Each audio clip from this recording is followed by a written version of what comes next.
भाइयों, सदर रामाफोसा ने आज 7 जून को गैर मुल्कियों के लिए सीधा पैगाम दे दिया। डर्बन के मार्च वालों सुन लो, कानून हाथ में लिया तो जेल जाओगे।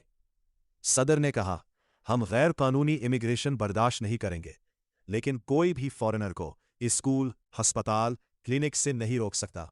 ये गैर कानूनी है। पाकिस्तानी, मुलावी, इंडियन, बांग्लादेशी भाइयों, ये 5 बातें आपके लिए हैं। कानूनी लोग महफूज, जो लीगल हैं, ज़ेप वाले, वर्क वीज़ा वाले, इनके हुकूक महफूज हैं। कोई आपको हरासानी नहीं कर सकता। गैर कानूनी वालों पर क्रैकडाउन। 10,000 नए लेबर इंस्पेक्टर भर्ती होंगे। जो मालिक बगैर वीज़े वाले फॉरेनर को नौकरी देगा, इस पर कानून की पूरी ताकत इस्तेमाल होगी।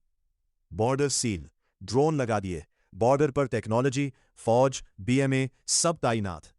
7,000 लाख लोग इस साल रोके गए। होम अफेयर्स सख्त, इमिग्रेशन सिस्टम में करप्शन खत्म करेंगे।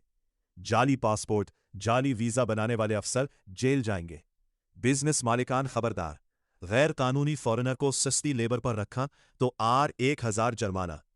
ये मजदूरों के हुकूक मार रहा है। सदर ने डर्बन, केप टाउन, जोबर्ग के मार्च वालों को कहा, ये हमले मौका परस्तों और मुजरिमों के हैं। गरीबों के जायज मसाइल का फायदा उठा रहे हैं। किसी को हक नहीं कि वो शनाख्ती कार्ड चेक करे, घरों की तलाशी ले। ये सिर्फ पुलिस का काम है। ऐसी लाकानूनियत बर्दाश्त नहीं होगी, चाहे करने वाला कोई भी हो। हम कानून को हाथ में लेने नहीं देंगे। सदर ने जज्बाती होकर कहा, हम आज़ादी में अकेले नहीं चले थे। अफ्रीका ने हमारे लिए बॉर्डर खोले, रोटी बांटी, घर दिए।